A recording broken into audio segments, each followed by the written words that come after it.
Hello and welcome to the latest episode of Connecting the Dots. I think it's been about 105 years since I did one of these episodes, so great to be back. And I've got a very, very special guest with me today, my former manager, believe it or not, Alex Whyles. I worked with you at Ripe Insurance. I think we first came across each other in 2017. You were my manager for, I think, about 3 years. And then I got poached to work for Visual Soft. You were the head of SEO, and I was what was it? I had a really lofty title. It was like content and PR director or something like that. But yeah, we've known each other for a long time, and it's great to have him on. Uh, I'm trying to remember the exact title we agreed on. Was it SEO in the age of AI? Did I get Or that right? AI in the age of SEO, Yeah, whichever way around. whichever way around. So yeah, great to have you on, Alex. Thank you very much, Neil, for inviting me. And You know what I'm hello. going to ask you? It's the same question I ask everyone, and it feels really weird me asking you this question given how well we know each other. But can you tell me about yourself? But Probably not. don't think of it as a job interview question. If you want to talk about your love of real ale and Blackburn, then feel free. But yeah, Uh, it's yours, my friend. one positive and one negative there, isn't it? I don't know what to say really. I've been in the digital world for 17 years now, I think. Yeah, been a while. Seen a lot. Google ad didn't even have ads when I started, and we went through the whole Facebook is going to kill everything. Then it was Twitter was going to kill everything. Then apps were going to kill everything. But now our AI is going to kill everything, and then other things in between. So yeah, um, it's not that interesting, I don't think. Yeah, but it's funny, isn't it? Because you and I haven't died yet, so clearly it's not killing everything. No, not killing people. Well, I don't know. You never know. Everyone keeps referencing Skynet with Terminator and stuff, but in terms of industry, it's just like, apps with the special one was like websites can disappear. It's all going to be apps in the future. I remember that one. That was a good one. Funny enough, never did. So there we go. Here's a question for you, actually, on that point, and it ties in with what you've just said there. What are some of the worst predictions that you've ever heard in your time in digital marketing? So things that you can remember people saying like 10, 15, 20 years ago that just kind of haven't turned out to be true. Because I'm sure you must have heard people over the years say, "Oh, that's dead," or "That's dead." Like every time I log into LinkedIn, it's like, "Oh, that thing's going to go," or "This is going to come in." I mean, can you remember any predictions or any kind of opinions people have had where you've just been like, "That's never going to happen," and you've turned out to be right? I don't think you ever know. It's always based on the probability of is that realistically going to be a thing? I mean, LinkedIn's brilliant because you just get that many different opinions on it. It's a matter of trying to filter out the wheat from the chaff, as they say, but keeping a balance. But the first one I remember when I started working like for an agency doing SEO a long time ago was there was a lot of chat about a new search engine called Wolfram Alpha. What? Some That sounds shit. like it was made up.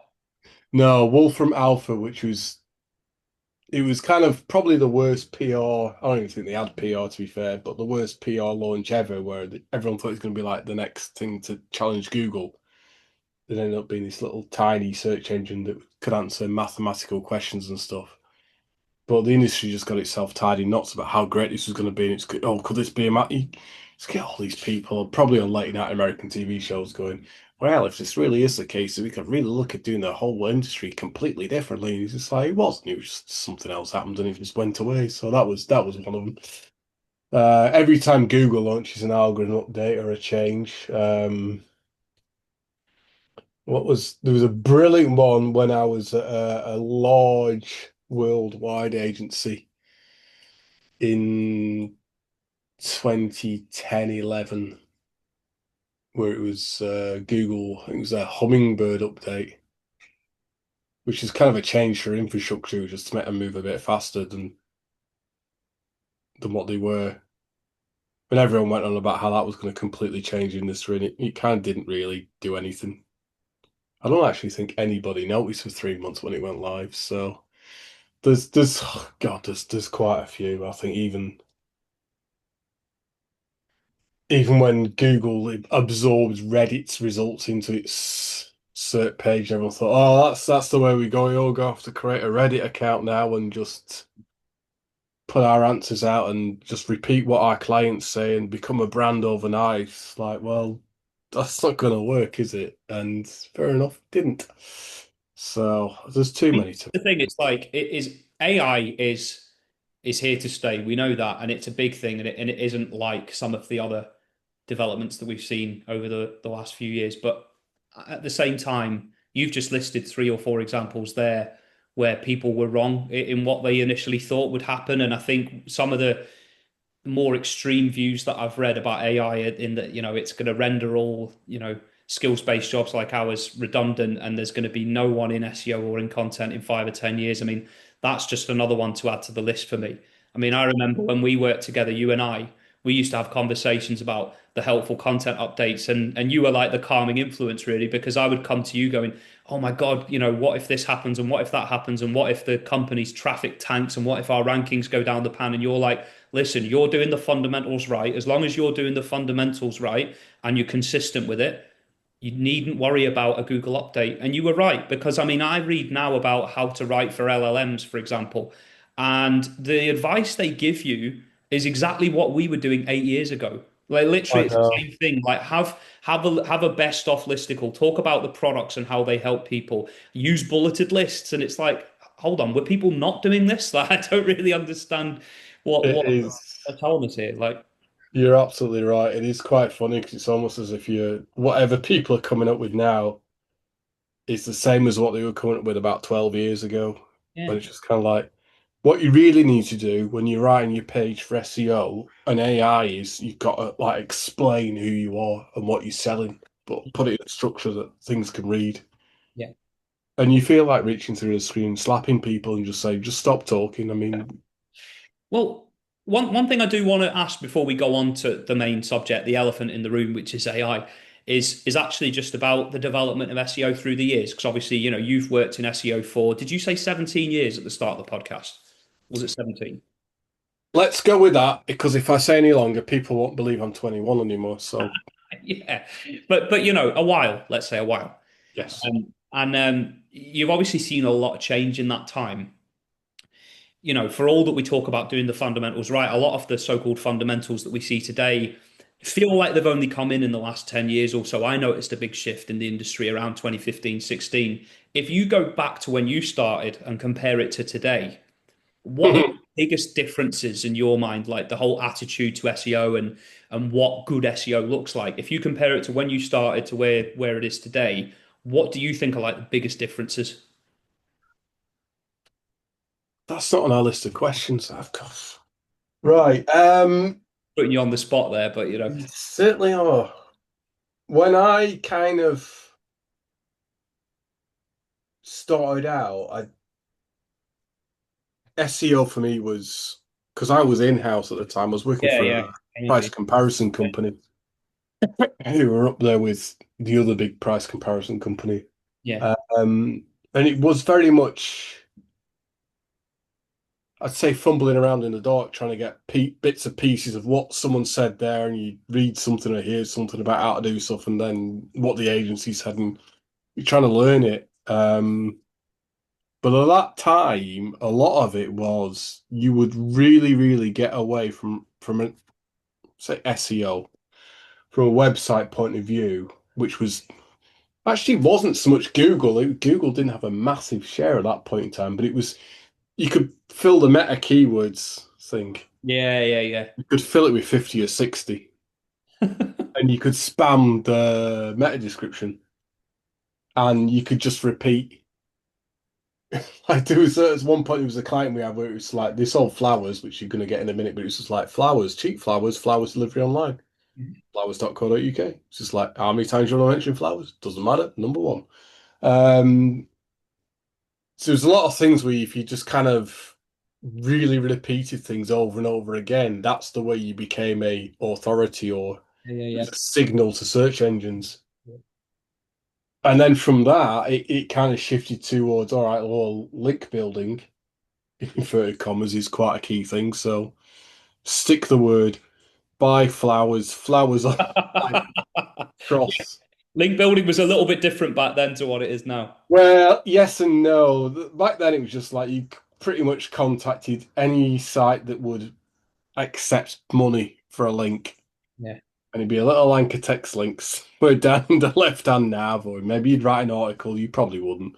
And that was it. And then you do article spinning where you just like get someone to write 25 articles a month on flowers Yeah. and then try and spin them. Hmm. So it was kind of all like really, really very artificial signals, so to speak. Yeah. Whereas now it's more intuitive in terms of Google will pretty much, within reason, over a certain length of time, like you probably get away with 3 or 4 months, maybe a bit longer if you're lucky, but it will kind of notice that you've spammed your homepage with too much text or you've gone out and bought a load of links from irrelevant sites. No matter if you spent 50,000 or 50p, it will catch up with you. And I don't think AI is going to make any difference in that. It's the same with like any trend that comes in. It's kind of what you were saying earlier on. It's just like how do what are the things you've known in life that's not a proper thing? What's caught people out? Well, you don't know because you've got to have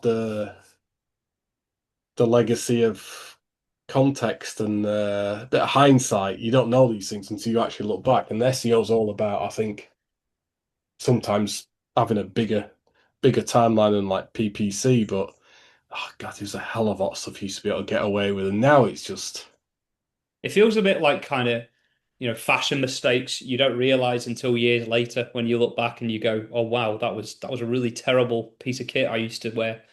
You know, that's good for you to say that, isn't it, Neil? So exactly. Yeah, I can talk exactly, but um, it's funny what you were saying there. And it kind of leads into the pre-prepared questions, I guess, is like, you know, thinking about the things that used to fly but don't anymore. But it feels like people are now trying to weave those things back in now with AI because it's like all the things that what's the cardinal sin of SEO or content writing? Sounding unnatural, having an agenda. Whereas like with AI, that's just coming around full circle. You have to be so careful in how you use AI because it's like if you're using AI for SEO, I'm assuming one thing that people might commonly do, for example, is get AI to write meta descriptions or write meta tags. And it's like, but and it might get you to a certain point. It might get you 70% of the way there in some cases. But a lot of the time, you'll read a meta description. I've had it do that for me before, and I've read it and gone, well, what the fuck is that? That's terrible. It reads like, those commercials that used to get on The Simpsons that were like really cheesy, like, hi, I'm Troy McClure, and all that. It reads like something that he would say. You know, yeah, I think AI is like anything else. It's anything else that comes along, and for people who are going to go on and saying, I think the thing you said about meta descriptions is quite interesting because there was a stage at one of the agencies I worked at 3 or 4 years ago. I was really considering banning them from writing meta descriptions because there was no point. mm, At that stage, a meta description was being populated by whatever Google thought was relevant to the query. So you'd rewrite the content on your page and do the meta description. So it's kind of like, no point. And then AI comes in and everyone goes, ChatGPT looks at meta descriptions. It's like, yeah, it does now. yeah. What's going to happen tomorrow? Probably not, because Mm. they realize, like Google did a while ago, they're junk and there's no point. It has to do the same job as what I mean. Google's AI it has to do the same job as Yeah. what Google does in keeping things relevant and stuff. So yeah, there's a lot of hype over these hype. There's a lot of chat and noise over these things, and I think sometimes you just gotta like step back and just think, you know what, it's easy to say, I don't know, Yeah, I yeah. don't And know. I think as I'm well, gonna it's existed in some shape or form for a lot longer than people think. But I mean, that kind of leads into the question really is, can you remember when you first heard about AI and how do you think it's developed since then? uh, answer. I think it was about 3 or 4 years ago. I think it was about that for me. I think it was like 2022. when it really all of a sudden it just went bang. Yeah. It was ChatGPT and Microsoft on all this. It just somebody obviously wanted some money and had a very good PR company behind them to raise a lot of funds. Mm. And it was around about then, and it was the whole thing. It's going to take over the world, and blah blah blah blah blah blah blah, and everyone's going to get made redundant. But it's like that Oscar Wilde paper he wrote where machines was based on the Industrial Revolution. Machines are going to take over the world, but we can all spend more time just piddling about, enjoying the arts and whatever else. It's funny. Oscar Wilde also wrote, work is the curse of drinking classes, so you can see that point of view. But Yeah. it was all kind of things like I did this image on AI and I did this and this and this and this. It's great, and it's just like, yeah, it's great. It's kind of like telling your kids, "Can you draw that for me?" rather than you doing it. Mm. Doesn't mean it's actually any good, or any use. And I think it's it will learn, it'll grow, but it's one of these things in terms of how you use it, because I think you said it right at the start. Fundamentally, human beings like the connection of another human being, which is what makes things grow. And there's a lot of people who will start going out trying to make AI convincing enough to be a human being, which is fine, I suppose. But when it comes to buying a pair of trainers online, it's Mm. there are some things that it's not really worth bothering with, or it's not really applicable to, unless you start thinking, right, well, what's behind the scenes then? So let's not start thinking about writing content or whatever else. Why don't we just start thinking about chuck a PR calendar in there, chuck Mm. a few trends in there, and you just get Claude, for example, to go and run through things and come up with some ideas for us. I mean, and we can slag them as much as we want, but like the legwork's done. Well, we are going to come on to talk about that, the uses of AI, actually. I think one of the quotes that really resonates with me, and I had to Google it just to make sure I got it right, but it's from her first name's Joanna, and I don't know how to say her surname because it's a Eastern European surname. So Maciejewska, I think that's how you say it. Joanna Maciejewska, I think that's how you say it. And she said, I want AI to do my laundry and dishes so that I can do art and writing, not for AI to do my art and writing so that I can do my laundry and dishes. You know, Yeah. and that's pretty In much, that one. yeah, Yeah. it's amazing, isn't it? And like that's kind of the issue is like AI has a lot of capabilities, but what I find for me, and this is kind of segueing into how you use it as an SEO specialist, but what I find from my point of view is that I'll typically put something into AI when I'm 90% sure I'm happy with it and just get it to polish it up and tidy it up, or even just give me bits of advice or tips that I can use. I think if you're going to AI and asking it to do things for you without knowing the subject matter, which let's face it, most people watching this episode won't. Like if it's a CEO or a managing director or a marketing director, they're not going to know an awful lot about SEO or what a good practice looks like or what they should use it for. So my kind of takeaway from it is, yes, there will be people out there who sack their content team and sack their SEO team and try and do it themselves. But the problem is with that they don't really know how to prompt it. That they're not specialists in our area, so they're not going to know what questions to ask or how to be discerning or even how to get it 90% of the way there like you or I would. They're starting completely from scratch. So they're having to spend more time training it than say if they just got an actual human being to do it. So that's my kind of takeaway from it. But I want to know how you use AI and where you think the strengths are. I think from what you said, it's right now, I showed my cousin a couple of weeks ago, like a before and after comparison of articles, and there was, I'm not going to name names, but there's certain very, very big companies who were just like, I've sacked 12,000 of my workforce and replaced them with AI. Yeah. And then 6 months later, AI is not working for me. I have to bring them back. Yeah. Yeah.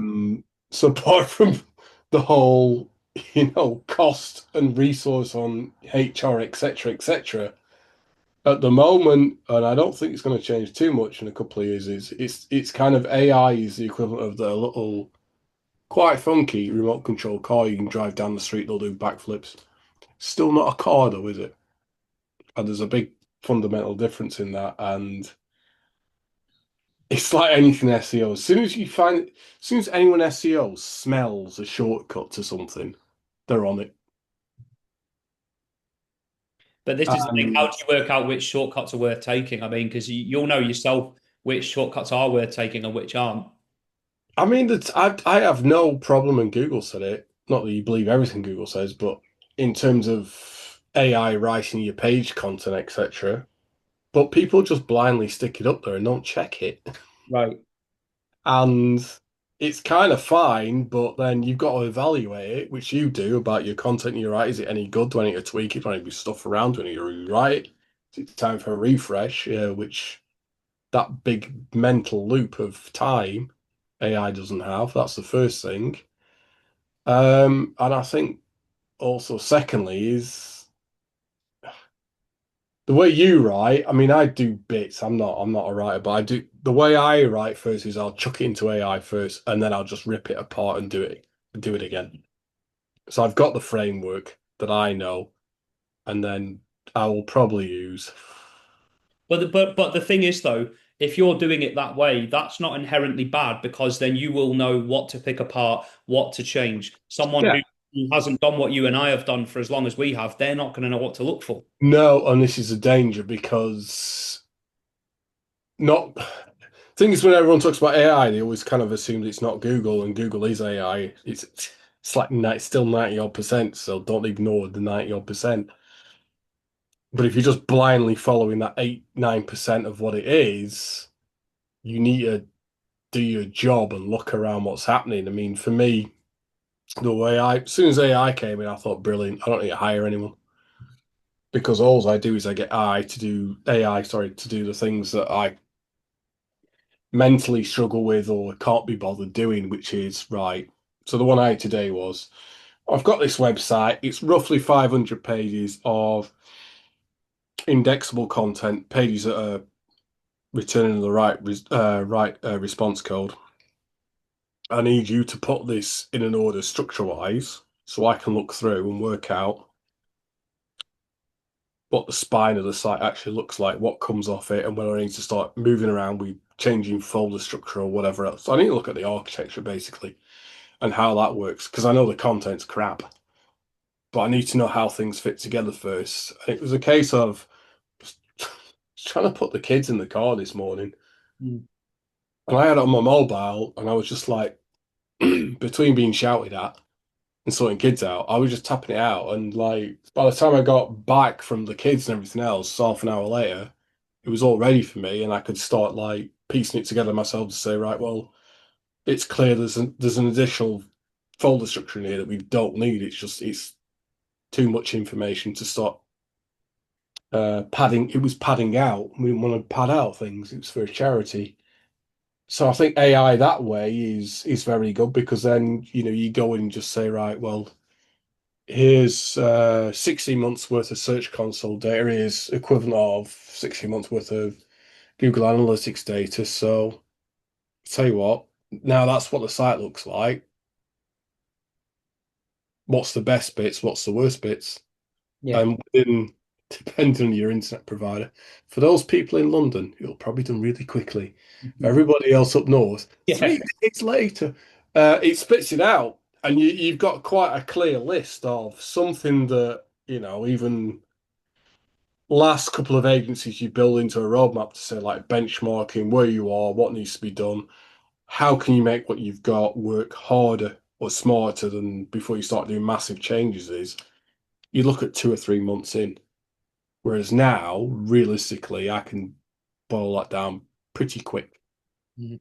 And I know there's the whole commercial costs and whatever else, but it can you can react a lot faster and get things or be more proactive, whatever words you want to use, Yeah. than what it used to be. Um, so I think using that to do that kind of brain and legwork is good, but it comes down to the same thing with SEO or anything to do with the web. You can never beat a pair of eyes on anything.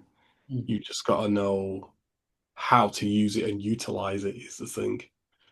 I mean, we talked about that before, didn't we? About things like data analysis, um, pulling bits of data together, as you've just alluded to there, building a conclusion out of that and then coming up with, more data, feeding it more data, and then creating strategies out of that as well. It's like for the more kind of, I suppose, objective tasks like that, AI is perfect. I mean, I've used AI for lots of things like that, to do with. I mean, I probably tell AI more than I should do about my finances and things like that. But quite often I'll say, what should I do with my money this month, or where should I put my money? Things like the stock market. I find it's really good for that. If I'm doing client work, for example, there'll be times where I just need a list of keywords, and okay, we use tools like SEM, Rush, and Ahrefs, but sometimes you just want the robot to tell you, here are some topics you could look at. And then even if it gives you topics that don't have any volume, there'll be something in there that you'll think, hang on, we could target this semantically related term or this cluster of terms or whatever. And then you can find them from that. So for things like that, I think AI is really good. I think, That's it's, a really good point, though, what you said. You yeah, mentioned certain tools. yeah. Don't want the legal people coming after us, but SEO always used to be about, right, you do car insurance, for example. So what keywords am I going to go after? And you'd have a pool of 25 keywords or 30 or whatever on a spreadsheet. And it was ordered by search volume and then maybe cost per click and whatever else. Yeah. Whereas I think the thing with AI now is it's a lot more diluted because you don't have that information. Although ChatGPT and whoever else, Perplexity might be a total of 10% of that market, and you don't have that information. So the kind of the idea of search volume what people are going after for me is a bit redundant because also it's also very personalized. So it's almost like I remember my first interview, they were like, how do you do keyword research? I just went, I got a thesaurus. And that's how I do it because that's how you build out what topics are and how it all fits together semantically. And it's in a way, I'm kind of glad AI's come along because it's like being with the pub boar, isn't it? It's the same thing over and over again. You're like, right, okay. Whereas websites should be a lot more natural in terms of who they are, what they sell, and why you need it, as opposed to it's like the Family Guy thing, the guy with the wallet with all his kids in it. He just starts punching bigger. These are my kids. Bang, bang, bang, bang, bang. It's like some people just treat their websites like that. Just like, what does he sell again? All right. I didn't get that. But it's totally counterintuitive. Whereas if you actually start thinking about how language is put together as a writer, Mhm. I mean, all these tools have learnt off another lawsuit coming up, Neil, but most of these tools have learnt off journalists and writers in terms of how you actually write the English language, how it's structured. Well, there's a cruel irony in there, and then I'm not going to go too off piece with this because I know we've got other bits to cover. But like, just thinking about what you've said there, this is what I say to people all the time because it's like you. So someone will say, "I don't need an SEO to help me with this, and I don't need a content writer, or I don't need a marketing person to help me with that because if I put this query in on ChatGPT or Claude or Perplexity, it's all there." And I think to myself, why do you think it's there in the first place? It's there in the first place because people like me have gone and written something, usually completely from scratch. I'm not going to make out like I've always done that. There's been times where I have looked at page one and lifted bits from that, but you didn't hear me say that, and I know we're in the middle of the podcast now, so I can't delete that particular clip. But no, but like, Edit, but there edit. will be a lot of times where I'll just go and get it straight from the horse's mouth. Like at Ripe, I used to interview people internally. I do that a lot with my in my freelance career now. So like I've got it from the horse's mouth. I've put the time and effort in to write that. And by the way, when you're putting that query into ChatGPT, it's showing you my fucking articles. It's showing you what I've done. So you're going on about, well, I don't need a human writer to do stuff. I'm just going to go on ChatGPT, which is copying what human writers have said. You know what I mean? So there's a bit of a weird irony in there, isn't there? It's yeah, it's there's a fancy word for it that escapes me at the moment, Yeah, but it is kind of I've said for a few years, who tells the robots what to do? exactly. Like, the only way they get So a lot of the AI things outside of Google, the only way you learn it is by ripping off Google, but the only way Google's learn it is by trial and error on a bucket load of money for development costs, but trial and error about what people write. So ultimately, humans are still in control, influence, whatever words of what appears and what doesn't. But then the thing of that is, you have to realize that if things are AI written and blah blah blah blah blah blah blah artificial, if no one clicks on them and they don't think they're relevant, then they're not going to work in Google's ecosystem. They'll get dropped. Mm. So it comes back to the same thing again about human contact and whatever. And I think some people have run off far too far with the conversation in terms of it's all mimicking humans. I think there was a case about the was it the influencer who sat at Wimbledon Oh God, yeah. with Yeah. some of the weirdest photos I've ever seen. Like, why you sat like that? Looks like that man's just touched you. What's going on? Should I phone the police? And then all There's these another kind of one. There's another one that's come to the fore now, and just sticking with AI overviews as well, because I remember, and sticking's quite a funny word in the context of what I'm about to say. But do you remember the cheese on the pizza? I don't know if you remember that one. Where how do you make cheese stick on a pizza, and you use super glue? Do you remember that from the AI overviews? So that do that. that was an AI overview that was what someone put. How do I make cheese stick on a pizza? And there's been loads of questions people have asked where the answer is really obvious to anybody, but the AI overview is just spat out something that is completely false and misleading. Like, and Yeah, it still is. I mean, look, we won't talk about Twitter and its grok thing. yeah, We just did, but we'll ignore that. yeah. It's been this. I remember when feature snippets were a massive thing. I was going to say that we used to talk about how to write for the featured snippets, and it was And then you we just said, just redid the page. So, yeah, what I'll say, personal training insurance, which was one of Ripe's main things, up against people like Simply Business and who's the other one? his Cox. I think it was Go Compare. What for personal trainer insurance? No, it would have been. I think it was Simply Business, and was it Sports Cover Direct or Protectivity They maybe? were behind us, Yeah. like us. Yeah. But there was somebody else who literally just did a page. Somebody obviously did a page, put a page together. 3 months later, knocks it off number one, and it was the whole thing with feature snippets. And cosmetically, it looked great. And when we got it, I was sat on the toilet at my mum's house. I was checking it on my phone. It was around Christmas, and we got it. Probably a bit too much information. But no, The it was worth a lot. point was, it did nothing for the business. Nothing. I was because I thought it did a. Which one was it though? Because we did get quite a few. We got loads. You Digging, had one. digging ourselves up here, but we got loads of page one results for that company for like really competitive search queries.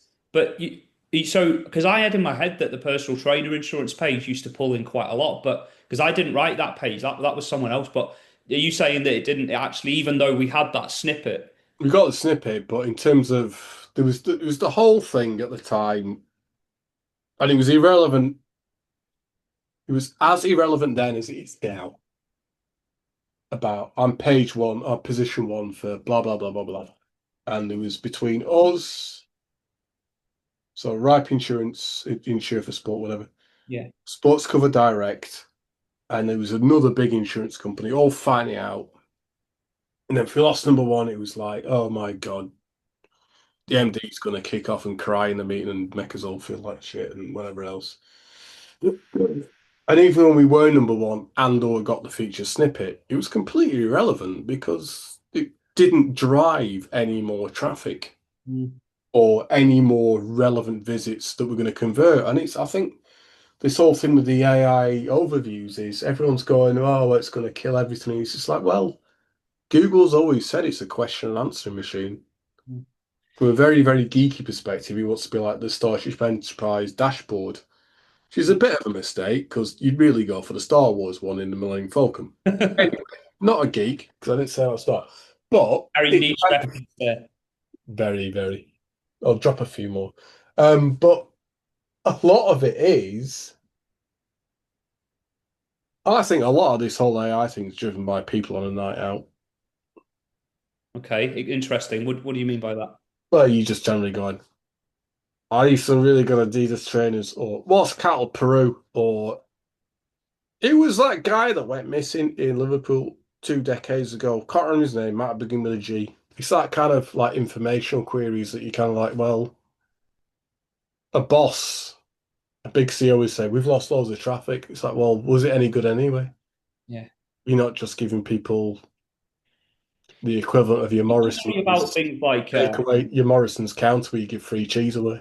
well, people, yeah, and people are very like I've spoken to clients before about this where it's like they're worried about schema because they're worried that if someone can see a bit of FAQ schema, that stops them from clicking through. And like you've just said there, if you get a featured snippet, does that actually translate to more traffic? It really depends. I know people don't like you saying that, but it does depend. And I think, like me, for example, if I see an AI overview, depending on what it is, quite often the irony is I'll be writing an article and I'll go on the AI overview and I'll see what it is and I'll go, this might be a load of bollocks. So I'm going to click on the little, there's the A little, paperclip yeah. symbols where it takes you to the articles themselves. I'll normally click on those articles to see where they come from. So I think that AI overviews can help generate more traffic. It just depends on who happens to be reading it at what time of day and how they're feeling and what they're looking for. It's it's the intent of what they're looking for. If they're looking for the quick answer, then they were never going to purchase the equivalent of coming into a pub saying, "Can I borrow your toilet?" But Yeah, it also that kind of thing that I don't know if you remember this. XL years ago used to have this little paperclip that was a helpful AI assistant. yeah, I remember it. Yeah, yeah, yeah, yeah. But Bloody it's on annoying. the bottom of the screen. Yeah, Yeah, so there you go. It's just another reiteration of that. But yeah, it's yeah. If you've got something to say on your site and you need people to come through, then yeah, it's important, but also it needs to be discoverable. So schema is an interesting one because I think that is kind of a big. We were talking about the tech side of SEO earlier on. yeah. It's like hundreds and hundreds of different types of schema you can add to a site, which will help. Mhm. But if your content's crap, you're not going to get anywhere anyway. No, I know. So Just sticking on schema, it's sort of related to what you were saying there. Do you think that's something else that AI could actually help with? Is things like, because I mean, I'm thinking of schema, the data you put into it. Again, that seems to me to be quite an objective task that is a bit laborious, but not, how would I put it? It's not the most difficult thing to do. It's just something that you can throw into an AI tool and say, do this. Like, would you say that's another example of what you could use AI for as an SEO person? yeah, Google's got a really good uh, tool to check validation schema, etc. So if you know what you're doing, so I think for any website, it's the first things are who you are. If you're e-commerce, obviously business hours, where you live, where you live, location, telephone number, etc., etc. That can all go in. It's very simple to validate it. Those kind of things help because this is information that crawlers like ChatGPT, Google, etc. see, but the consumer, the visitor, who your customer, who whatever you want to call them, doesn't. So it kind of gives you that little bit of an edge, but I'd say it's not really. If we're doing comparisons, it's kind of like two people riding a Tour de France, and one person's wearing cycling gloves, and the other person's wearing gardening gloves. The one with cycling gloves might get a bit more of an advantage, but Yeah. it's not going to be all and end all that decides everything. So I think I mean, we must have covered this question already because I know we've talked about this at length, but if we just circle back to this one, what are the biggest limitations of AI when it comes to SEO? So where do you think maybe people aren't using it properly or using it to its full potential and maybe using it for tasks that it's not really suited to? biggest limitations with AI, a bit like the web, human beings. Yeah. Um, you had this guy, Tim Berners-Lee, gave the world for free, the World Wide Web, a way of communicating, sharing ideas, knowledge, communication with people across the globe, making everything a lot more compact and faster. And what did the human race do?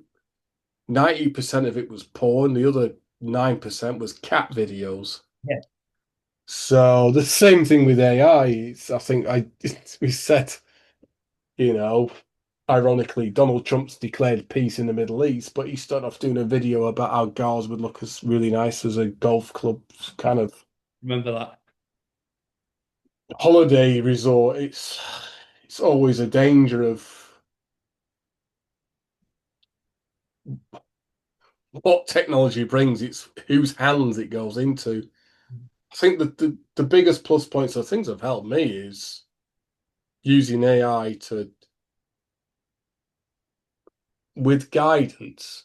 I think this is a key thing with a human being driver, which is always the case, because I don't think you'll ever get to a stage or in the next 10 years to replace a human being's experience, intelligence. What it's seen is how it can help you work out. I've got all this data, I've got all this search data here, and I've got all this commercial data here, and I'm picking through patterns and breaking it down very quickly. I mean, very quickly. It's very good at that. Spitting out suggestions a lot quicker. I think some of the tasks I've been doing in the past, where we're in October, 17, 16 months or so, Mm. have literally accelerated things that need to be done. Whereas you'd have to go and speak to someone like, I don't know, an Eric, and just say, I've got Yeah. this spreadsheet here, it's got 50,000 lines in it. I need a category breakdown to work out what the site architecture looks like and how I can then pull it apart and stick it back together and stuff like that. And then 3 weeks later, you're still having a coffee and just going, remember that spreadsheet thing I sent you? Oh, I forgot about that. It's kind of like that sort of thing. Eric, just for the benefit of the viewers, is a former colleague of ours. We all work together in the It same team. was it was a pseudonym, Neil, but you've ruined that. Never mind. That's another lawsuit. I think it's those things. If you use it wisely, it will help you make a lot more informed decisions. I was going to say smarter, but more informed decisions. Yeah. It can cut down a lot of the tedium of crunching data. And I think I chucked a prompt in today about charity I work with who there's practically no coverage for them about particular symptoms, illness, disease that they have, and it spat back, 4,000 words, which is kind of all good, but at the same time is none of this 4,000 words is actually from an authority on the web. We have to change all that text and turn it into an authority from us to put back. So it's as good as a hunting dog. It still needs a hunter. Yeah, brilliant. That's a great analogy. I like that. I will never. There you go, Homer.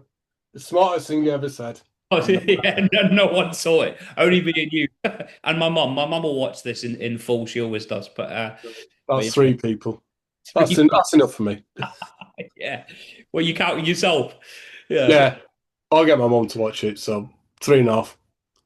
The thing is, I'm still learning a lot about AI. I mean, I talk about AI like we are now, but I admit I'm not an expert. I'm someone who probably uses it more than the average person, probably even more than the average person does in marketing. But then again, I don't know everything about it, so I'll have knowledge gaps. I mean, where do you think in general within the SEO world? I mean, so in general in SEO, it's a bit of a contradiction. Let's just say in SEO. So in the SEO world, where do you think that the biggest knowledge gaps are or might be in regard to AI and how to use it?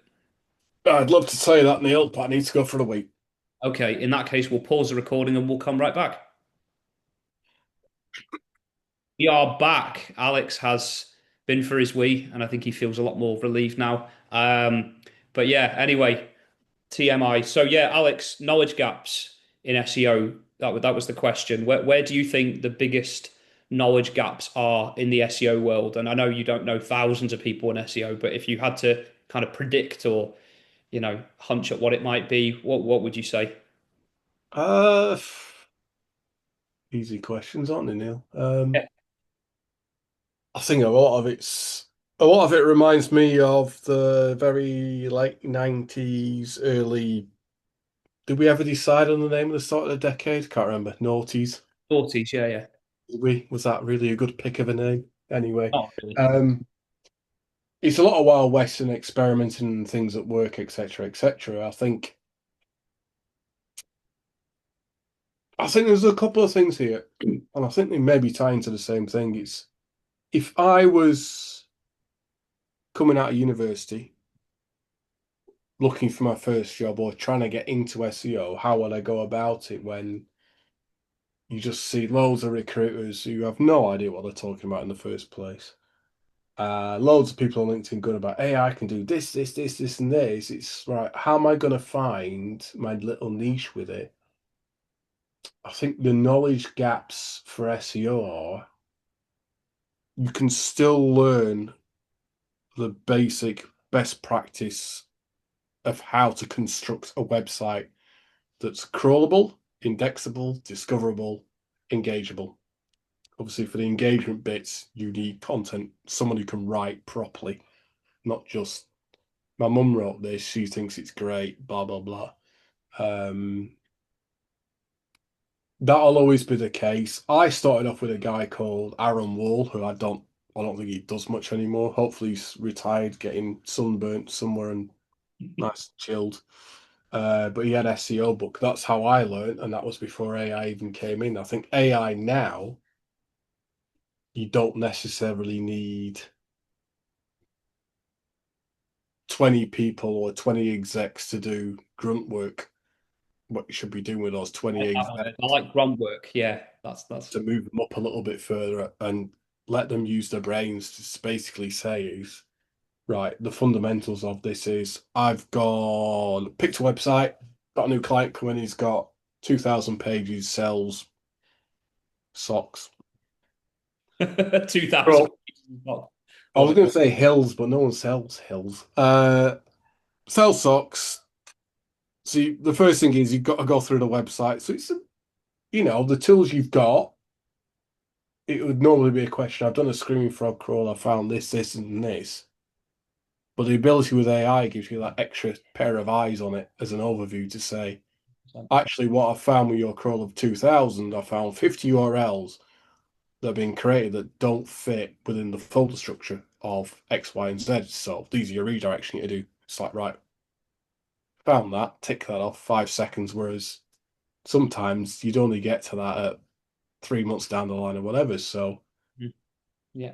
you'll still need the data, you'll still need to know what you're looking at, but think of it as a friendly pirate parrot on your shoulder. Do you know what? Going back to Eric, when you think about some of the tasks that he was probably doing back in 2018, 2019, as you say, nowadays you could get Eric or someone like Eric's equivalent to do a whole new set of work, like whole new set of tasks, because he wouldn't need to do those menial jobs that he was doing before AI. And that's where like I love that word you use, grunt work. It saves so much time. I mean, how Yeah, much time do you think on average? And here's another easy question for you, but like say if you had a team like ours. In fact, let's use us as an example. So let's say you had I don't know, like I'd be doing some content in the background, new pages would be uploaded to the site.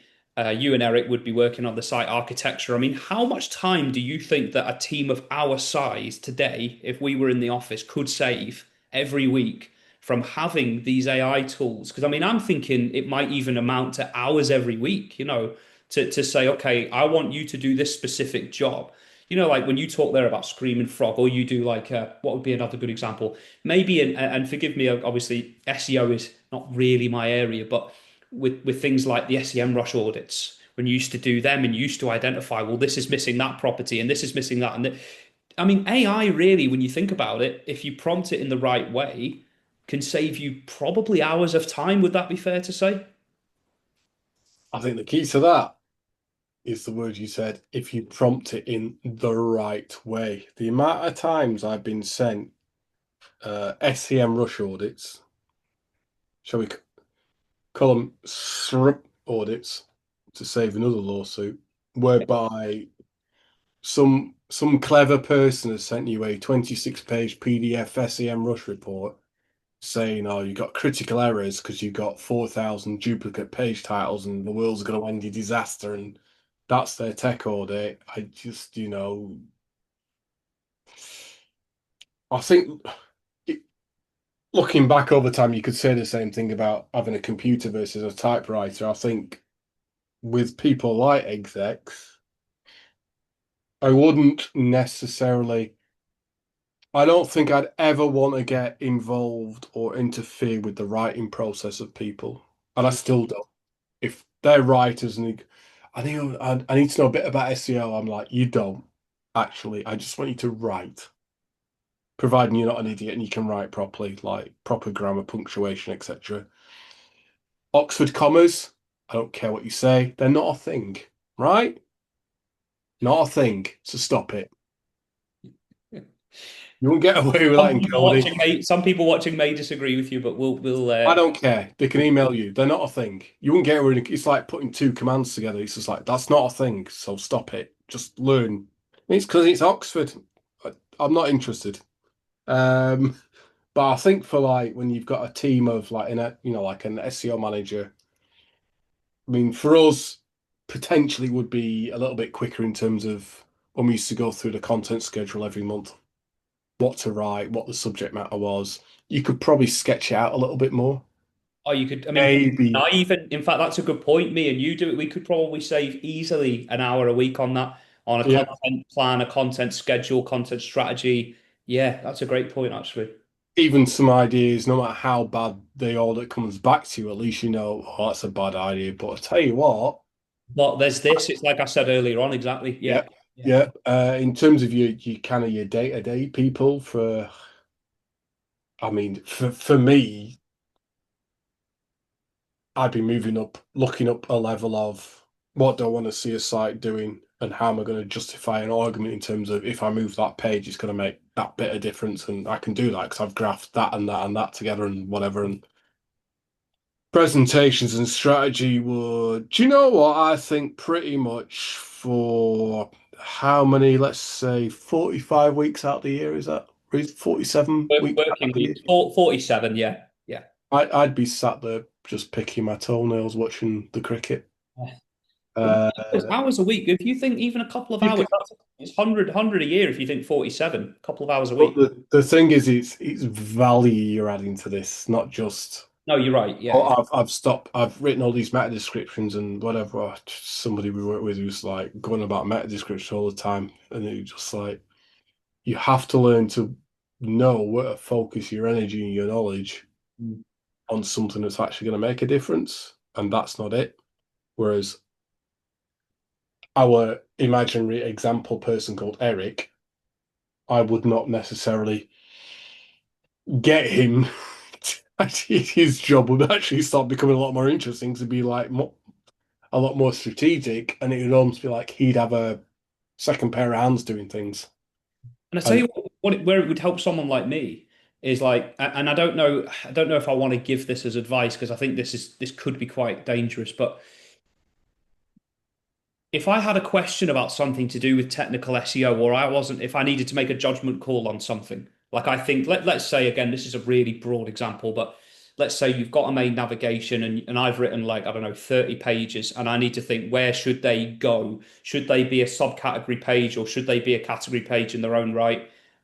Should they, I don't know, should they sit somewhere else and you think they should, we have a disagreement on that. You think they should sit here with this URL structure. I think the URL structure should be this. I might go to something like ChatGPT or Claude or Perplexity and just not get it to give me the deciding vote, but like if I was unsure on anything like that, like say you're an SEO exec and maybe you would have had a question for you in a past life, and it can go to these tools and ask that question.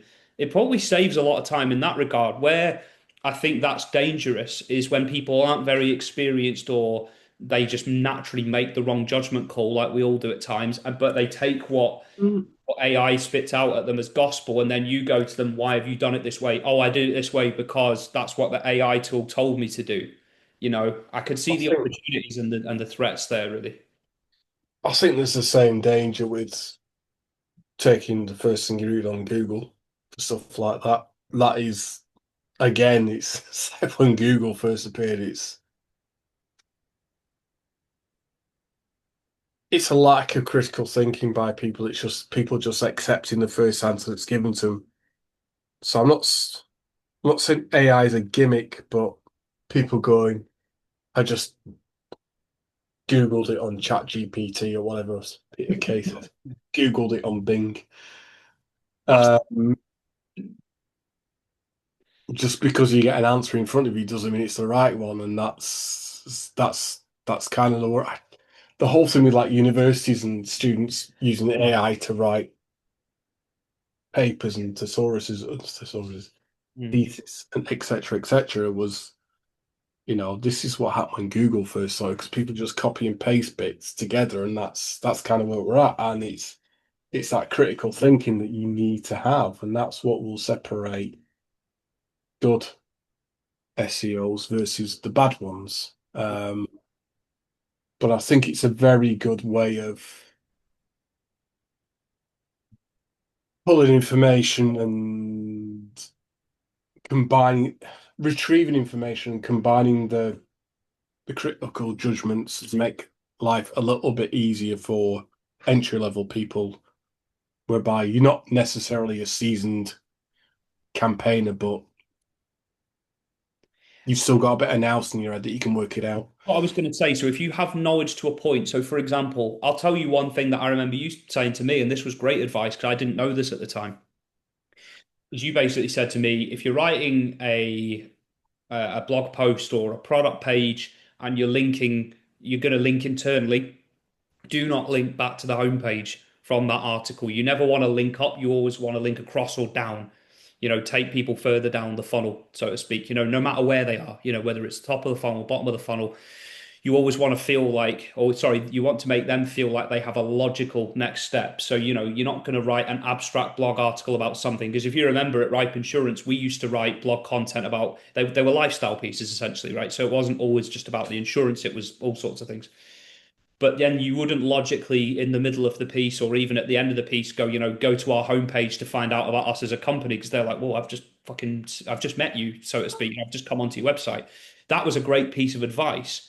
But what I might do nowadays, if I was in that position again, entry level, just coming into the industry, is first of all, I would put it into something like ChatGPT. What are some good practices for internal linking? I mean, that's probably not the best way to put it, but what is the what is yeah, basically what blueprint should I follow for internal linking, or what are internal linking best practices for SEO and things like external linking as well. That's a key thing. What should I link to? And then what I would then do is with the responses that I got from whatever tool it was, I would then say, please cite your sources. I'd actually put that in the first prompt so that if it then gave me anything, like with Perplexity, for example, it's very good. And I think ChatGPT does this as well, where it'll actually, with every sentence it gives you, it'll have a link to a source if it's something that it's pulled directly from there, so you can click on that link and it takes you straight through. That's how I would advise anyone watching this who's maybe a bit more entry level to do it, is like, go, okay, what are the best practices for X, Y, and Z? Because we all have questions of that nature about what I still do it now, where I'm not Mm. sure about what is the best way to do something. I'll put it into ChatGPT and I'll go cite your relevant sources. Then the bit about what you said there about having a bit of nous about you is okay, if it's from fucking, David's SEO blog and David is some fucking incel who lives in his mum's basement, and hasn't washed in three He's weeks. moved out. Yeah, then yeah, then I might not trust it as much. But if it's if it's the SEM Rush blog, or if it's Backlinko, or if it's Search Engine Journal, or Search Engine Land, or something like that, then I'm going to trust it a lot more because I know that these are reputable sites. So I think the thing is, A, you need to know what to ask it for. B, you need to get it to cite sources, and I cannot stress that enough for people because you'll often get these percentages or these stats that it throws out at you, and then you'll say to the bot, where did you get this from? And it will say, unfortunately, upon reviewing the stat, I cannot find an original source for this. It's like, why are you telling me that then, for fuck's sake? And then the third thing is, and this is a big one as well, to be fair, knowing what sources are reputable and what aren't. That's just one example that I'm throwing out there. But I remember you giving me that advice. Now, if I was using an AI tool, then I wouldn't necessarily need you to give me that advice. I mean, you could still give it to me, but it'd be easier for me just to go on ChatGPT and go, best practices for this, best practices for that. And I might actually get better at my job without having to ask you questions, which then means that you're saving time because you're not having to answer my questions and you can just get on with all the creative stuff that you do. And that's one example where I think AI can be really useful. It's the same thing I actually wrote today, this morning. Whereas I did a lot of site architecture and I identified like half a dozen pages and I said, these pages need rewriting because there's literally no content or zero content on these. Link everywhere, but they don't have anything in them. Mm. So the main thing with those was exactly what you said. So the first thing is you gotta be descriptive enough to ask what you want in terms of what you expect to get back. So I don't want a turkey sandwich that's dry. Gotta remember that.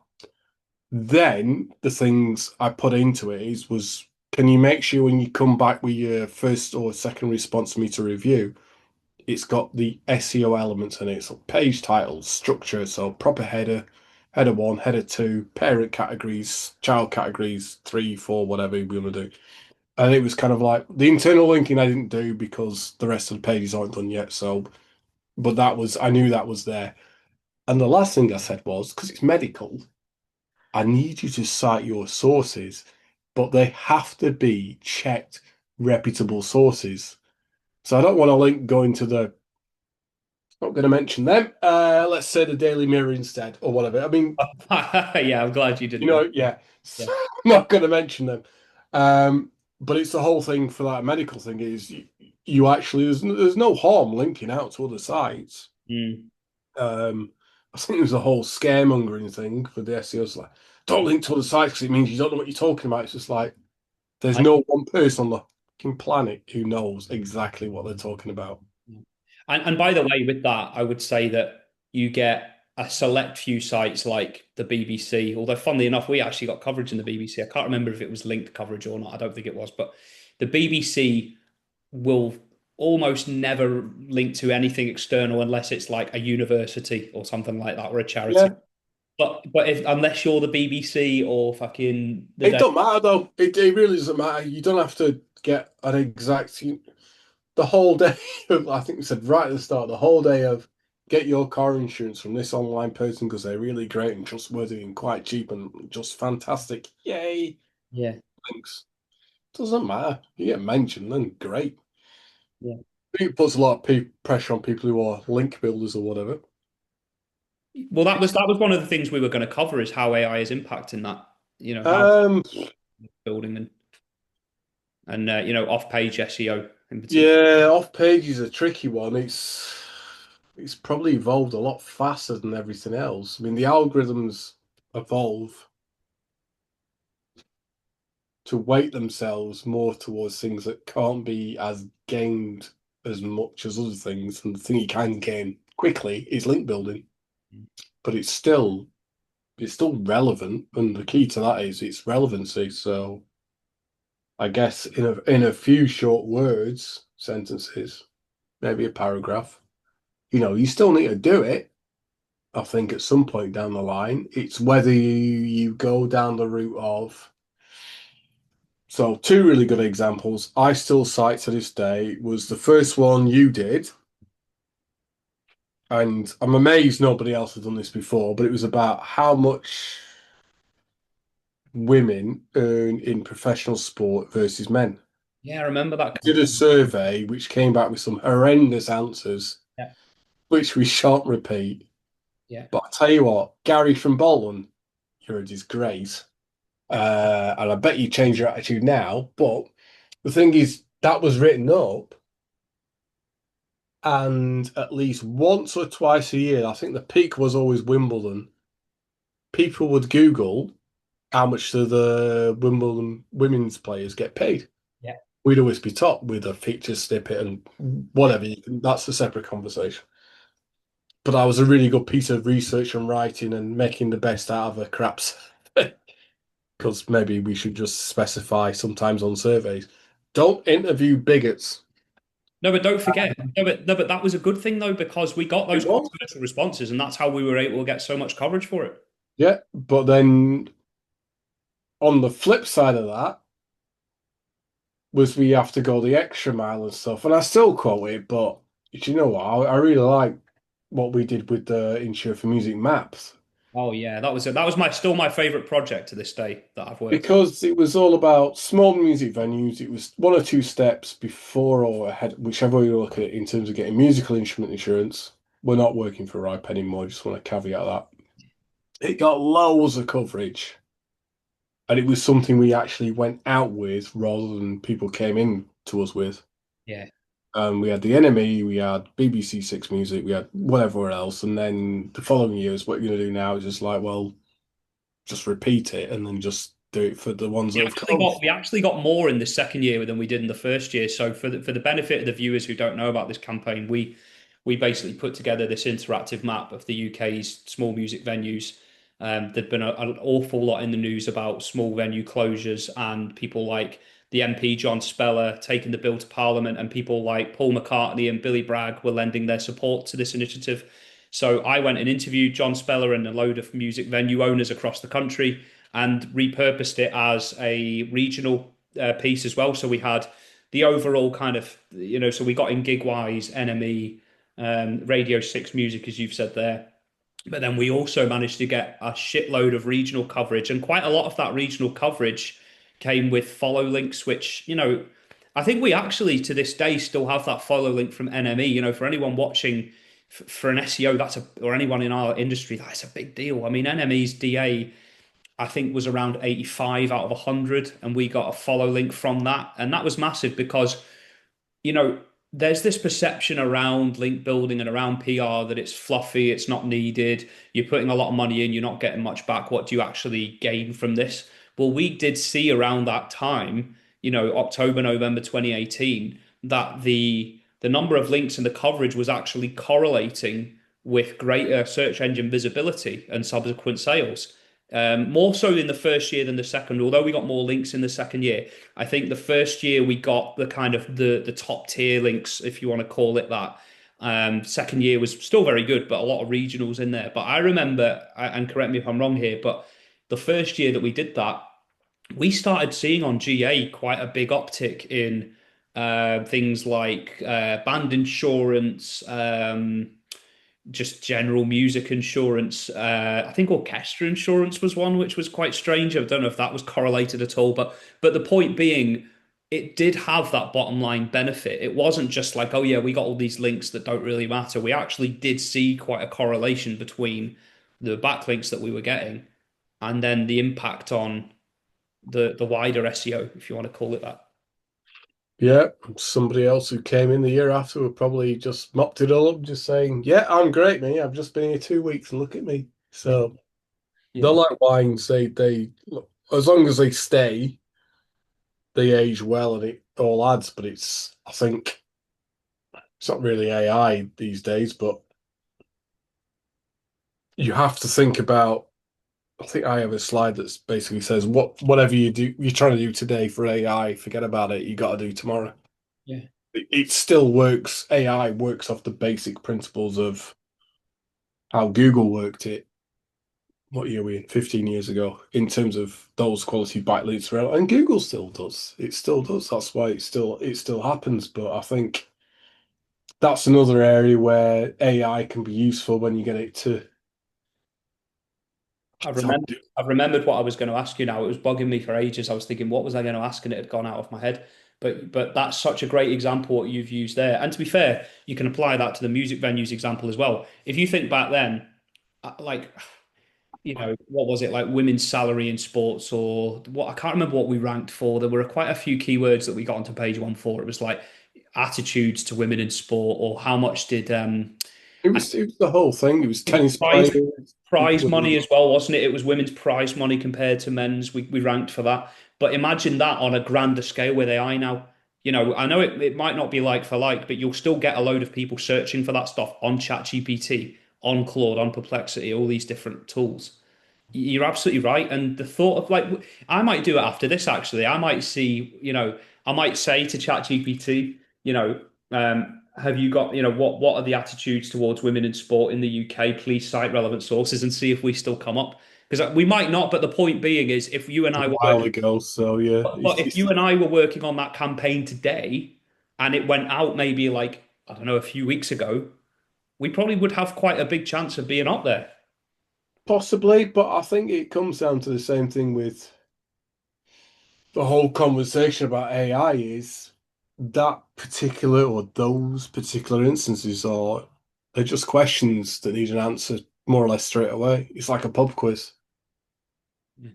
And the thing is with AI, it's like that's great, but I think for any COMD who's bound to stomp in, we all know who we're talking about, bound to stomp into a boardroom going, what are we doing about this AI nonsense? It's just like, I don't know, mate. What we doing about that fad with when everybody wore them really expensive wellies that were like 80 odd quid or something?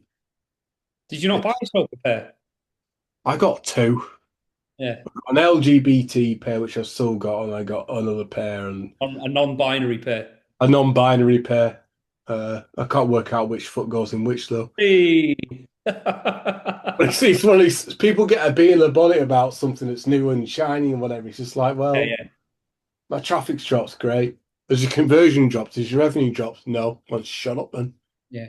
It's just the fact we just answered questions for people and trying to attribute that is a whole other story. But it's at the same time, trying to attribute anything these days, or even when we were there or before, was just a pain in the bum anyway. So, You know, yeah, I want to come back to that actually, because something you said there, it's really important to touch on, I think, where it's like talking about the new and shiny concepts and people just throwing out words and throwing out phrases willy-nilly that might make them sound clever. I've probably done it a few times on this podcast, but what terms are you hearing people use that you think are either overused or not fully understood by the people that use them in relation to AI? So I mean that I'm thinking, for example, things like semantic vectors would be one that I hear a lot. But I mean, what would you say? What would your list look like? yeah, that's a good one. I think the danger of this. I wrote some notes about this. And one of the notes I wrote in a wild haze after watching TV on a Sunday was there's a film called The Poseidon Adventure. Yeah, I've seen it. I've seen it as a That kid. cruise ship Yeah, turns over. yeah, And in one particular scene, there's the first one, not the second one. There's a load of passengers all walking the wrong way because that's what they think they should be doing. There's half a dozen people going the other way to get out. And I think it's the same with anything else that's new and shiny that comes out. Like when Bing came out, or when people still go on about voice search. Um, Recruiters are the worst because they feel that they use AI to screen their candidates. If you don't use the exact language that's in a application form, you're not going to get put forward. But the thing is, if the language is wrong, then the recruit for the job is wrong. hmm Vice versa, which is where the human element comes in. But no, people just think AI is going to do my job. I'll put my feet up and do whatever. Semantic vectors, that's a good one. I'd love someone to explain to me what I don't know, kind of roughly what it is. It's just kind of word association. yeah. What semantic vectors are. I think Query I fanning get. out. Sorry, If yeah. you said query fanning out in a pub in Glasgow, what do you think would the answer be? I don't think I want to know really. Yeah, exactly. So it ranks up there with these sort of things like keyword density. Oh God, yeah, that was one that used to get used all the time. Did my nutting. I banned it. There's a few others where it's just kind of I don't necessarily need to know. It's that little kid on The Simpsons. I'm sorry, there's a hole. I just plugged it in wrong. Um, What was that? I I didn't even don't. know what that was. I've still got a I, sore throat. I had a cold the other week. A kid with the acne. Whereas oh you yeah, don't need to know the detail of how a car runs when you've picked it up and you just want to go to Florida or wherever you're going. And a lot of this is kind of we need to look at the semantic vectors. You imagine sitting, putting that in front of her, like someone put that in front of me saying, right, my traffic's down. I just want you to explain why and what we're doing about this AI. So obviously a bit more reasonable than most people. And yeah. if someone came up to me and started going about semantic search, I would slap them out of the room. I'd be like, And put it, semantic vectors, yeah. what are you on about? And also, let's not forget as well. Actually, I want to say this on the podcast because I've just found this on a Reddit forum. Funnily enough, you were talking about Reddit before. But thinking about the terms that ChatGPT spits out, I would say that if you receive a piece of writing that has some of these terms in it, that's probably a giveaway that it's AI generated. So things like navigating the landscape off or navigating the complexities off, uh, No, delving. that's people from London. It's also people use the words to be better prepared, and they always put better in front of a pronoun, whatever. We always use better as a qualifier to something. Yeah, Next time we'll be better prepared for something. Why don't you just rewrite that sentence better? yeah, I know. Consequently, I hate that. Like you see things like this, and you do realize, it's important to note this is not an exhaustive list. you know, if you describe a city as vibrant or bustling, I'm just reading off this forum, but they're so right in what they say, you know, and I hear things like leverage and synergy and all this shit. And I actually used one of the phrases earlier, LLMs. Like I know what it means, but a lot of people won't, and it's just an overused thing. We talked about GEO before.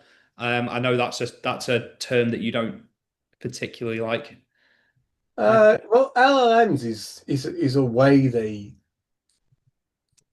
a way of AI doing things. It's not a thing you necessarily optimize for. There's a lot. No. Some people creating .txt files that basically have got all the information on the site, so LLMs can digest it. But it's the same as when you were back in the early noughties. How did we end up on the word naughty? Uh, we're just creating crap that was just no point. There's no point trying to optimize towards a machine while it's learning to teach you to learn because tomorrow it'll have learned and gone and done something else, and you'll have spent all that resource doing something that's just Yeah. absolutely pointless in doing anyway. And where are you at anyway? Because I've answered a lot of questions. Great. Which ones were they? Don't know. How do you not know? We don't really have much to monitor it. Okay, well, so we spent 20 grand on dev to do this, and what's the return? Well, we don't get anything. Oh, why? Because we're just answering questions. Great. So, am I going to take 20 grand from your wage? It's just a bit. All these people chasing these things is kind of like, well, yeah. What's your metric here? I miss working with you, Alex. I really do. Those people do. Used to get this on the regular. Here's a big one for you, right? Um, will AI kill creativity, ingenuity, and critical thinking? Critical thinking is probably already dead. The way you get critical thinking is about opening your eyes and reading books. Those big paper things, slightly bigger than a newspaper. Um, Creativity, I think society's going to kill most of that. Creativity comes from space, as in time to think, Mm. desperation, and circumstances. So, no, I think people will potentially get conned into things that are AI, but versus not. I think there's that big argument. But then again, people get conned into artwork by a forger versus an original artist. So, as one forger from Bolton said, That's a you good point. like it, buy it. Doesn't matter. That's a good point. I think a lot of people are actually, with the critical thinking, need to understand is what it is, but why are you using it? I've seen a.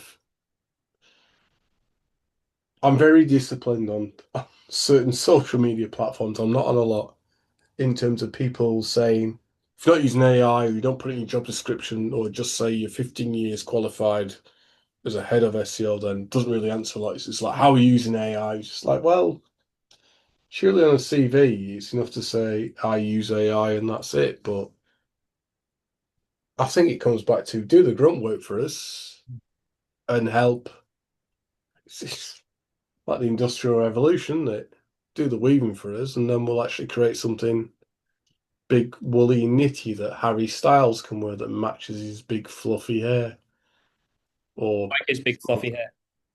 some other crap like that. I mean, that's all it's about, isn't it? Really, that's all we aspire to. So it's just not doing the boring bits. So I think it is. It's It like is. if we like football, right? You and I like football, and this is where we might lose quite a lot of the audience. But if you think about the sweeper, what that used to look like in football. But that's what AI can be really, and I think that's what people want AI to be a Maradona or a Messi or a I don't know a Pele or someone or a Ronaldo when in reality it should be more of a Philip Lahm. And that's not me being disparaging to Philip Lahm's. I think he's one of the best fullbacks to ever have played the game. Or what would be Kante, right? You want AI to be an Eden Hazard when it should be really an N'Golo Kante. You want it to come up with all the stuff for you and work its magic, where I see it as being more of a kind of sweeping up and doing the grunt work, doing the hard yards, and filling in those little gaps that you don't want to fill in or your time would be spent better away from. Yeah, I'd agree with that. Um, I don't know if it necessarily fits into a football analogy. I think if it would be anybody to answer that question, AI would be Deschamps Yeah, and humanity would be Zidane. there you go. Yeah, I like that. You'll go with that. Or David Batty and Tim Sherwood. Oh, do you know what? I knew you were going to say Tim Sherwood. As soon as I mentioned a football analogy, I thought he's going to come back with something to do with Tim Sherwood. Humanity is Alan Shearer, and AI is Batty and Sherwood doing the hard yards in the background. I think that because that really like if people are not going to take anything away from this, and I may even put this as the timestamp in the video because I know people have got limited attention spans, thanks in no small part to AI. But if you take one thing away from this, to use AI in any discipline, but for the purposes of this, to use AI in SEO, it should literally be that. Is like you want to get from A to B. You want it to tell you how to do this fairly menial task, or you want to put something in that you've written where you're 90% of the way there and you just want it to tidy up for you. Don't use AI as a Zidane. Don't use it as a Messi. You can give it the ball and go, give me all the answers, do everything for me. That's the kind of because you have that capability. That's exactly right what you've said. Like you were talking about critical thinking. I mean, the people who go into these fields up until now, anyway, this will change the more time goes on. But people my age and younger, like Gen Z, a lot of them grew up going to university and reading books, studying English literature, studying marketing, studying journalism. So they can do it. It's all up here. They're capable of doing this. It's just that AI is almost like one of those things like when I don't know if this is a good example or not, because this is almost not a good example because AI shouldn't be used to do as much as this. But when you go to a bowling alley and you've got like your little girls with you or something like that, or someone who's just crap at bowling and they push it down that ramp, so that it doesn't, or you put the what are they called, the bumpers up at the side. That's really what AI should be used for. Do you know what I mean? Whereas people want AI to take the bowling ball and just fucking. I'm going to stop with the analogies now because I've used too many. But do you see what I mean? Like that's to me what AI is because people who are in our field, they're intelligent people. Not to be disparaging to other professions, but what we're doing, you kind of have to think critically to even get in the building. So why are you then throwing that away by saying, well, I'm just going to use this tool to do everything for me? Because you know it. You've got it all up here. Some people have. Yeah, some people have, yeah. But like in our team, we had a real, right, things I don't want to. I know that most people won't have a clue what ripe is, but we had a great team there. We didn't, okay, we didn't have AI at that time, but I think in a lot of instances we didn't need it anyway. I don't think you wouldn't have wanted someone like I don't know, a Palesa or someone like that to put an email together using AI. You just, because what No, it you was could it was spit very out. much. It would have taken a lot of the admin away. Yeah. You said is right in terms of it's not a magic bullet to anything. It's yes, it's here and it will infiltrate our lives and it will probably bigger conversation, but it needs to be checked properly by the government worries me about how fast and quick it's going in terms of AI data centers and integrating AI into lots of things and blah blah blah blah blah. I mean, that's a big risk, but AI in terms of this conversation, SEO, digital marketing, it's well, yeah, you have to know what you're doing and just be a little bit smarter in terms of how you're doing it. And this again, just to let you know, I'm gonna ask this, and then I'm gonna go on to the big final question, which you have seen already, but this one you haven't. This is just one that's come to my head. But if like someone said to you, "Okay, Alex, you're using this AI tool and that AI tool um, within your workflow," that's another wanky word that I don't like, but I'm going to use it anyway. You're using AI in your workflow in this way and that way. How are we going to measure the impact of this? What are the results of this? How would you respond to a question like that? And how do you think people in SEO can measure the impact of using AI on their workflow, productivity, whatever you want to call it? Right. I think there's a couple of ways for that. I mean, I think first and foremost, most people in SEO these days will be get questioned about how effective or visible, whatever, or how much traffic and revenue they're getting via SEO, via an AI platform, of which there's a way you can do it via Google Analytics. Mhm. But that for me kind of comes down to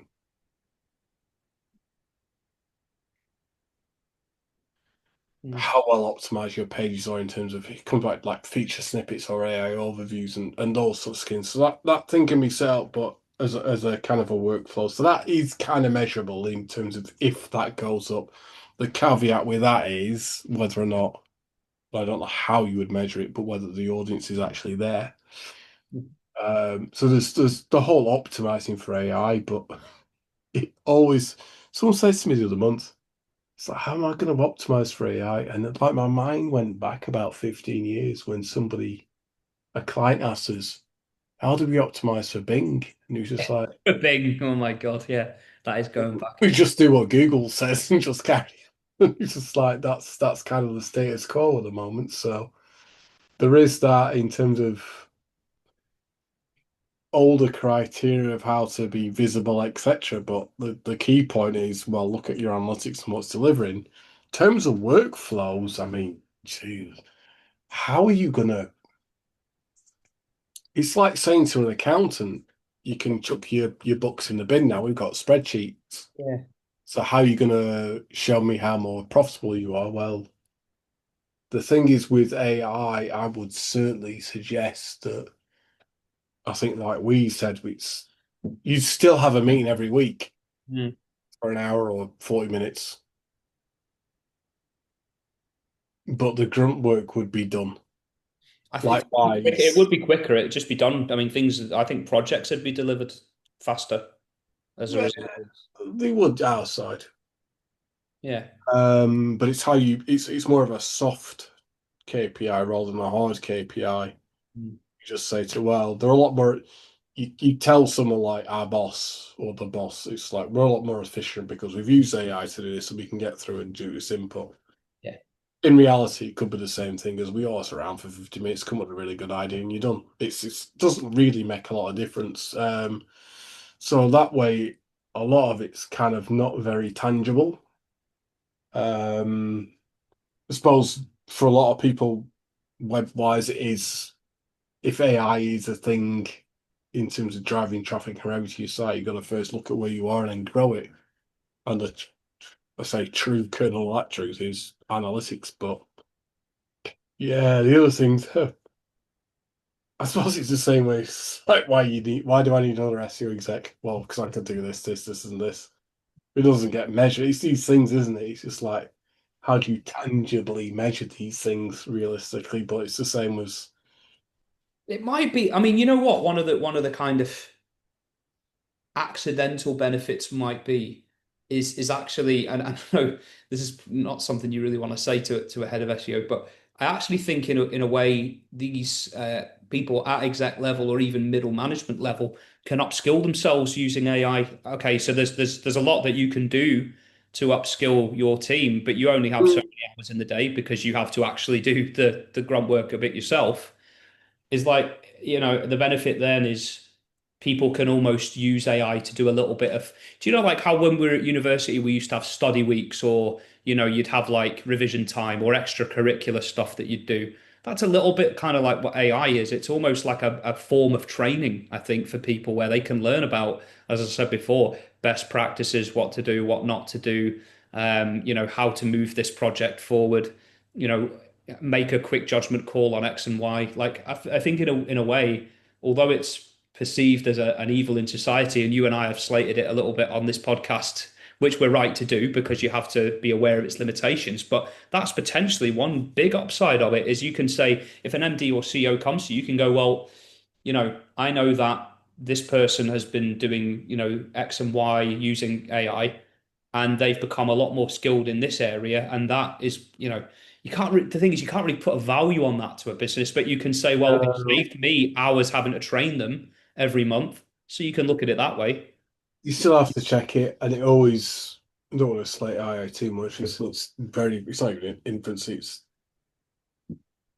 fetus steps, but it always comes down to. I think if I said this to you lot, you and everybody else at the time was whenever someone would come to me with a statement, it would be and the Yeah, next one would be, yeah. oh, because I would be like, why? Duh, because what? And I just recycle the Hmm. same four little phrases until people would logically work out what they were doing, why, and what the impact would be. Yeah. Um, and I think that's the bit. It's great as a tool at the moment, but again, you still got to be self-reliable. Hmm. This whole notion that we're all going to be as a society completely led by AI and just have monkey butlers and stuff like that is just an absolute fallacy because somebody from Estonia is just going to hack the whole system and then roll back to pen and paper, Yeah. which I'm all for actually. So Um, Final one, and this is the ultimate question. What is the future of AI for SEO? Neil, if I knew that, I wouldn't be sat here in Clitheroe. Go on, humor me. Let's see what we can. I'd boot Branson off his island and I'd be loading up myself. Yeah, but you might be, you see, because if you make a correct prediction here and you already start working towards it, we can look back on this in 10 years and go, that's how Alex built a nine-figure business because he knew that would happen and he started doing it, and now he's built the world's greatest AI SEO tool. No, what'll happen is in 9 years we'll be sat on Crosby Beach with no hair left because the apocalypse has just happened, and you'd be going, "Oh, you're right. I remember you said that," and be like, "Told you." So are we gonna get our own tents and put them next to the Tin Men on Crosby Beach? So you get one man and I get the other one. And who loses hair first? Because I feel like I've got quite a lot of hair. So and you have quite a lot of hair too. So You'll probably lose yours first because the nuclear wave will just.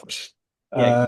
Uh, where is it? I don't know. It's still informational retrieval, isn't it? It's throughout the whole of mankind from however long ago we started asking questions. We will always ask questions and always want answers. Whether we get those delivered in a library or a book or a Kindle or a Game Boy or a mini disc player or a website built in Flash, which was the new latest technology at one point, whatever, we'll always have a desire to have our questions answered. And I don't think realistically that's ever going to change. How is AI going to come about it? I think I wouldn't put it. I mean, it'd be under 5 years. I'd probably say if I'm going to put a time limit on it. But I think what people will see is not necessarily websites answering questions as much. That'll still be there. I think Google or whoever is going to really struggle with the validation of answers to questions because of what's true, what's not. fake news, whatever. I think in terms of purchases, e-commerce, where we're at, I think what you'll basically start seeing is a lot more closed networks. So you just go onto Google and you just be like, ah, Adidas trainers, whatever. And you'll be able to buy it straight away rather than have to click on a website and go through. So I think Yeah, yeah, yeah. just journeys will be a lot smarter. But on the flip side of that, for people like ChatGPT, whoever else, is Google have got like 20 odd years of those headaches and investment that they've gone through already. Yes, good point. So privacy concerns, banking details, validation, spamming, and all that kind of, they're gonna have to learn that whole world of pain. Yeah, big time. You can't copy and paste that, which comes back down to human knowledge. So I think websites may disappear. I think it'll be more a case of more platforms where, like Pinterest, you'd be a lot quicker to purchase things on. Mhm. That's via ChatGPT or something else. Do you know what? In about 3 years, everyone just might give up and go back to Alta Vista, which is great because I've still got the recommendations for that. So yeah, do that. You know what? You make a great point there, though, around e-commerce in particular, because if you think about it, a lot of people buy from TikTok now. I mean, that's one platform that when you and I worked together wasn't really a big thing. It became a big thing in around, it was around COVID, really, wasn't it? 2020, Mm. 2021. People can buy direct from there without even having to go on Google or a search engine or go on to AI or use any of that. They can literally just go on TikTok. Like I saw someone, and I think it was in Clitheroe, funnily enough. It was either there or Burnley. Don't kill me. It was somewhere around there. I'm gonna say okay. It was. Let's just go with Clitheroe because I don't want to compare it to Burnley. I know you feel very strongly about Burnley. Sorry if anybody is watching from Burnley, but Probably need to edit that out, but never mind. it was a shop like an off license, and she was streaming live from the shop.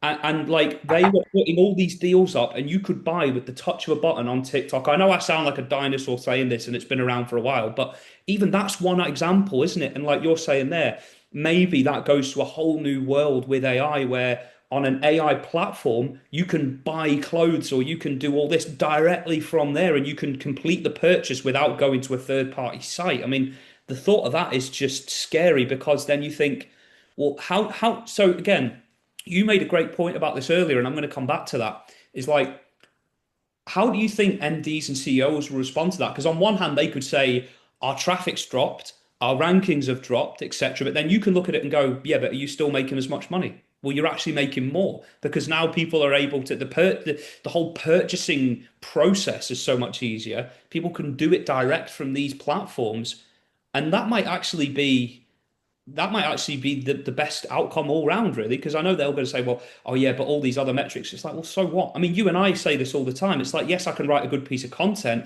and you can do your magic in the background, but at the end of the day, if it doesn't bring people who are qualified leads or, suitable customers on, so what,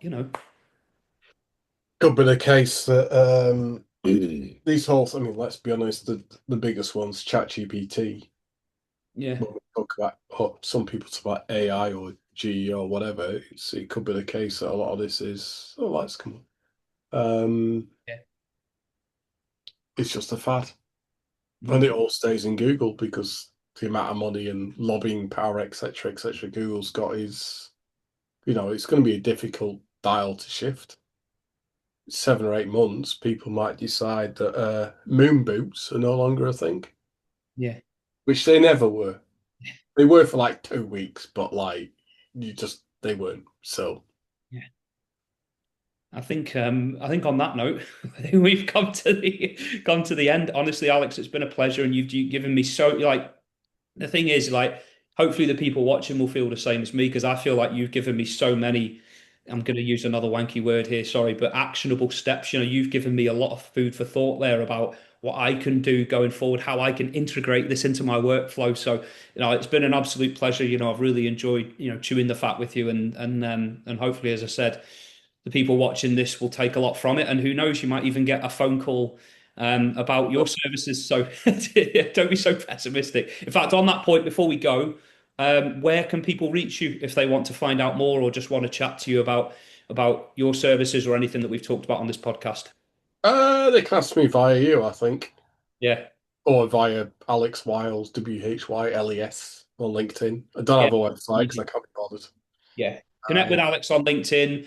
I'm Neil Robertson. In case you didn't know, I can't remember if I even said that at the start. So my name is Neil Robertson. This is on the 49 Marketing Podcast on YouTube.